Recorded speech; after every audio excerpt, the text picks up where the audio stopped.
Hello and welcome to another studio vlog. So this one's going to be a little bit different. I'm actually going to take you out of the studio and show you around the exhibition that I curated recently. So about a year ago I was having a conversation with the curator of the Minories galleries in Colchester in Essex. And I was telling him about the art shows and exhibitions I'd run over in my hometown of Sudbury in Suffolk. And he sort of said to me, well, you could do something over here. And he said, you know, come up with a good idea and we'll talk. So I went away and I thought to myself, what would be a good theme for an exhibition?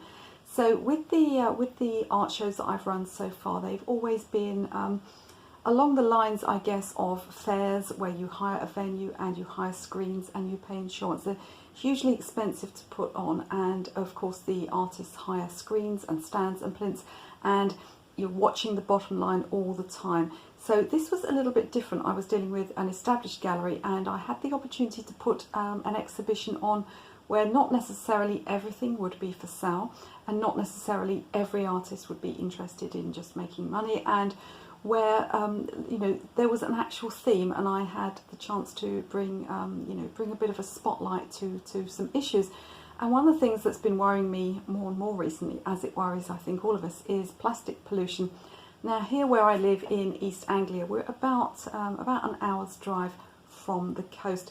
So I've seen, you know, as the years have gone by and on foreign holidays, I've seen more and more plastic washing up on the beaches, and I think I was quite naive at first, and I just thought, oh, they don't keep this beach very clean. Of course, we all know now that it's just because all of our trash is ending up in the ocean. So it occurred to me that this would be a good thing to do, to bring, you know, just to the area of Colchester. So it's a very big area. There's lots of people live there.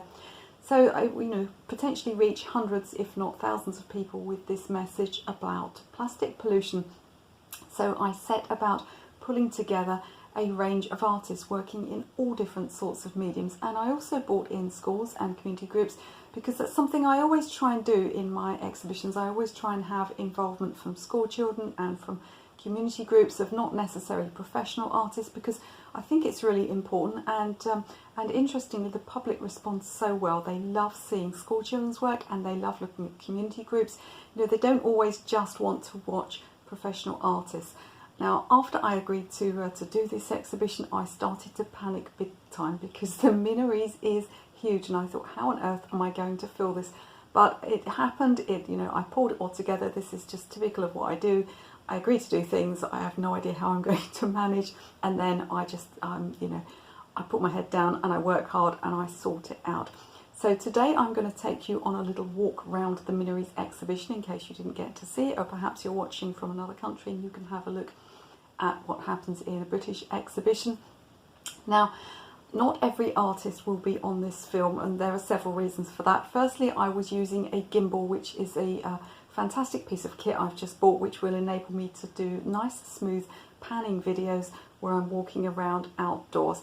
I was just getting used to it, and I've had to sort of, you know, I've had to edit out bits where I kind of made it scanned straight up the ceiling and it dropped down to the floor and it zoomed in and out, and I didn't know what I was doing basically.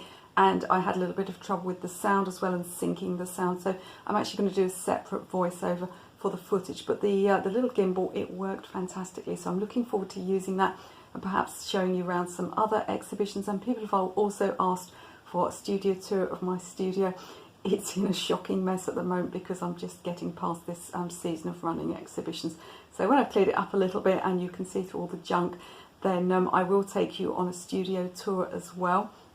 The other reason that you may not see all the artists is because we had over 30. I may have just missed them when I was walking around. I was trying to capture the footage on the last day of the show.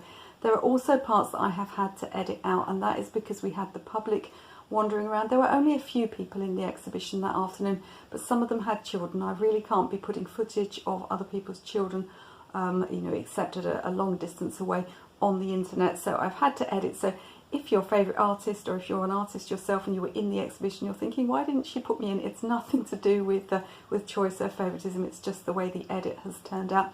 But I'm going to give everybody a name credit at the end, and it really was a fantastic experience, and I really do feel like I brought some attention to this issue. If you're feeling like me, like I have been feeling recently, a bit helpless in all these environmental issues that the government just don't seem to listen to, remember that consumerism is the biggest power that we have, and you can just stop buying these plastics.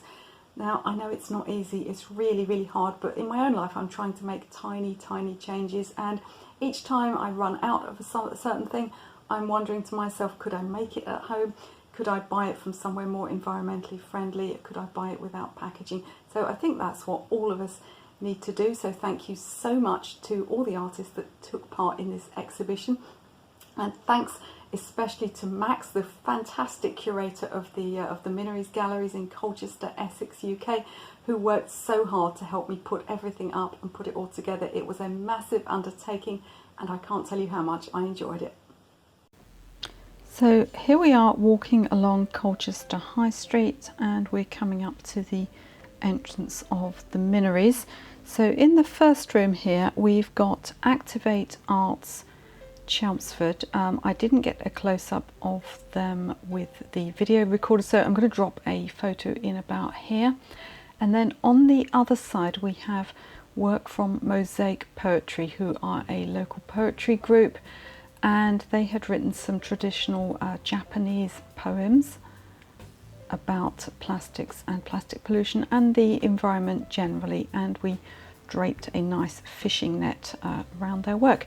So in the next room we have a Replastic charity run by Katie and Andre, and they have been gathering beach plastics from all over the world. So people have been sending them collections of plastics picked up on various beaches, and so the visitors to the Minories could look and see the various things that came from around the world. And Replastic charity actually have, I think they have some kind of machine, and they put plastic in the top of it, and it comes out with useful things like coasters at the bottom. That's apparently how it works. So they're involved in just generally this idea of capturing plastic and making it into useful items so that it doesn't just end up back in the environment. So this is the girling room, which is the biggest room, and here we've got Jules Lampshire, and she's making assemblages from found items, plastics and natural items, and setting them in resin, I believe. And then here we have Evelyn Polk, and her work is printmaking, and she's printing onto, you can see here there are cardboard boxes, things like that. Next we have Julie Taylor Lange with this lovely huge piece about the sea. And the largest thing that we had in the exhibition was actually this massive sand sculpture by Andy Greenacre. Now it took him about 2 or 3 days to put it together. There was sand everywhere, and this is actually representative of I think of a family's or a person's use of plastic for 1 year, and it's a very, very conservative estimate at that. So next we have Lois Cordelia, and Lois makes all sorts of things. She's a speed acrylics painter, but she also makes these amazing sculptures from found plastics and plastic straws, and she made this dragon during a live demonstration. At the end of that plinth here we have work by these students and 6th form of Colchester College, and this is Turtle McTurtleface. The students were asked to name it, and that's the name that they chose. Then along here we have Laura Horn, and Laura makes all sorts of jewellery, but what she's made for this exhibition is things from plastic curtain clips, and also from those hammer beads that my daughter used to play with when she was a kid, and they used to drive me up the wall. And even at the time I thought, well, they're not very environmentally friendly, so they used to sort of put them into little shapes and weld them with an iron, but I didn't like them much at the time. I think they look much nicer as jewellery really, so it's good that they're being reused. So here we have Sarah Underhay with these beautiful wooden panels, recycled wooden panels, and they're being painted with fabulous sea creatures. And underneath her we have Callie James with this this beautiful handmade pottery using all natural materials and no plastics. So some more of Sarah Underhay's work there with the sharks. And And next up we have a tiny fabric piece by Linda Watts. This was a really beautiful little piece incorporating found plastics. Now here we have Angie Thorne. So she's been working on all sorts of recycled things and recycled materials, including a big old tea tray. Then into the stage area we have Callie James again, as well as pottery. She's doing some sculpture here. So she's made this huge turtle, and there's a hole in the top, and people can actually come along and put plastics in the turtle for recycling. So this is a fabulous piece, and I believe it's gone on to other exhibitions now. Then up on the wall here we have work by Wendy Constance, including some sort of fishing net type things and stuff about the sea, and also incorporating plastics into that. And then this is a large piece by Hannah Aria. I'm skimming over that one because we have lots more work by her upstairs. And finally another piece by Wendy Constance, a nice penguin there. So this is a community group here. So this is Activate Arts Chelmsford, and it's run by Susan Clare, who's one of our artists who's exhibiting upstairs at the Minories. And like all community groups, you've got a big, a lot of stuff here, so a lot of different things, and some beautiful polystyrene sculptures, and some framed work, and also some pottery here, which has been kind of mended with plastics. It's a beautiful little piece, this vase. And then I'm going to take you up the stairs, and these are actually the back stairs of the Minories. So we'll come out here up in the balcony area. So these are the back stairs, not the main stairs. And now we're in the balcony area with Karen Node. So she's done lots of sculptures here, and also she's been making things from recycled materials. We've got some stuff here made from melted CDs. Aren't they fabulous? So they're really interesting.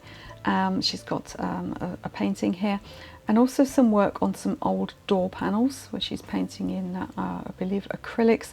Another old door panel, which is more of a one of these kind of plastic windows that you get in your house.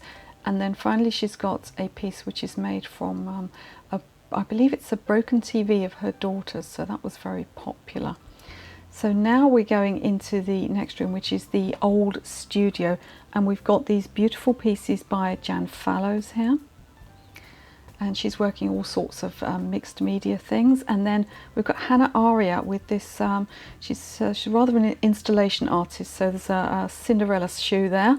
And then we've got these pieces by her which are in resin with found items. And I think the show has actually made her also question her own work, and I think in the future she wants to move away a little bit from resin and start using some more environmentally friendly things.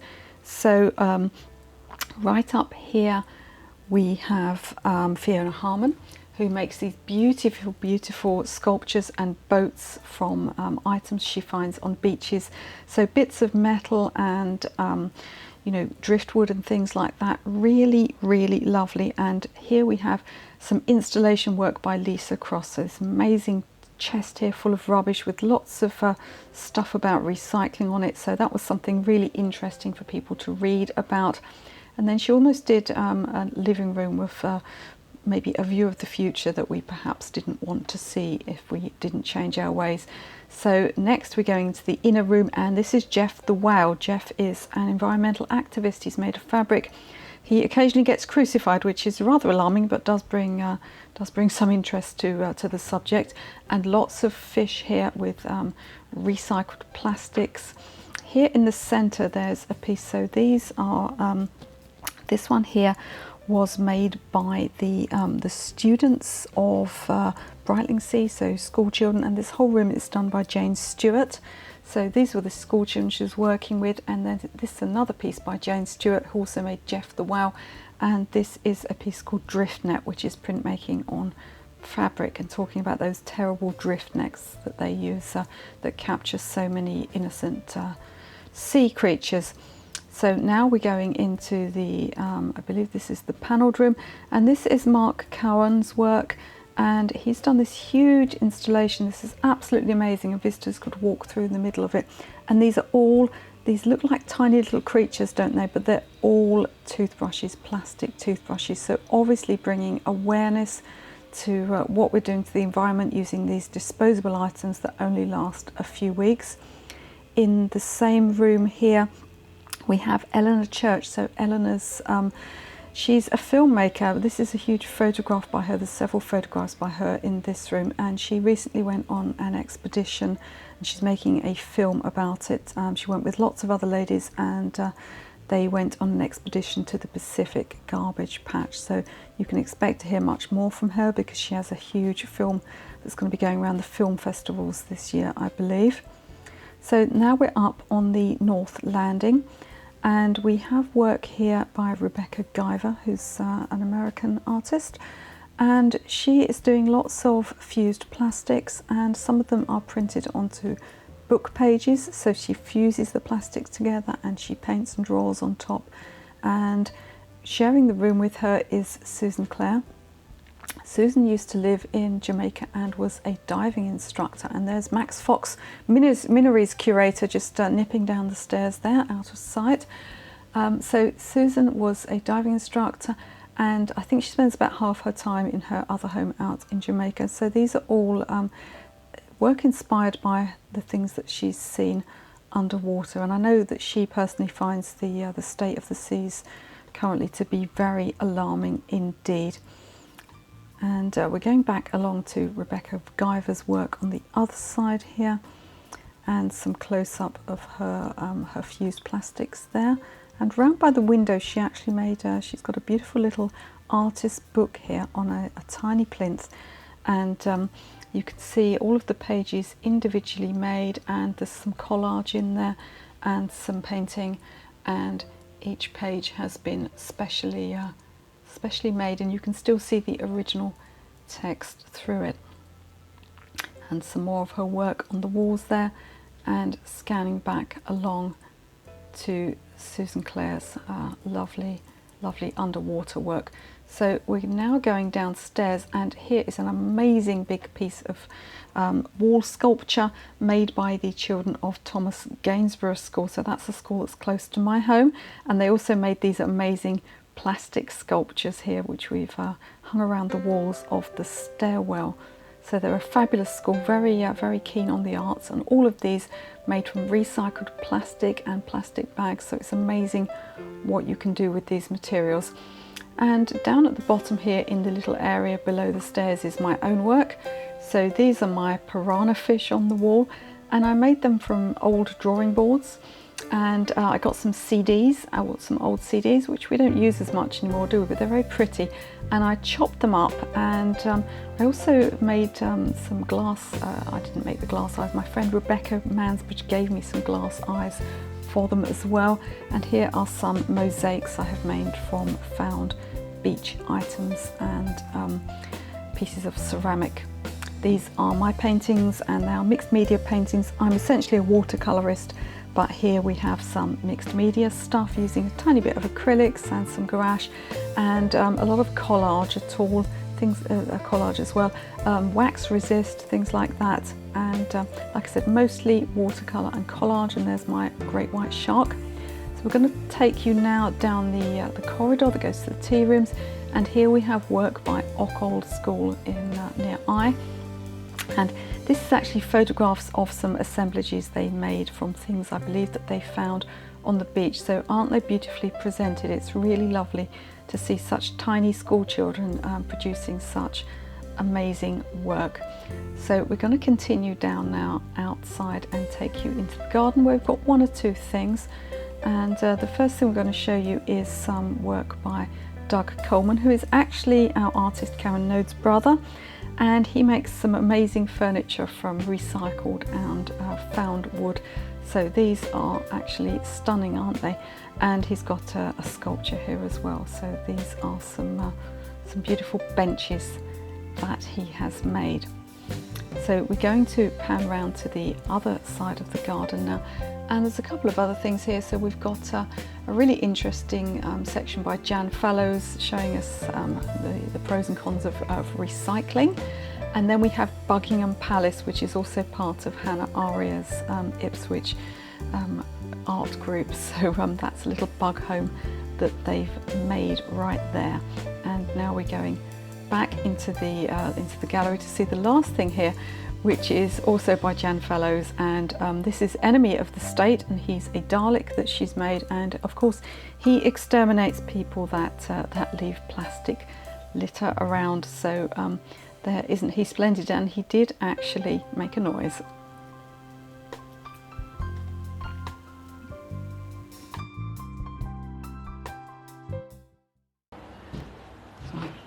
Try not to fall on my backside. I'm always in your way, aren't I? This is new work coming in. So I hope you enjoyed this tour around the Minories galleries with me.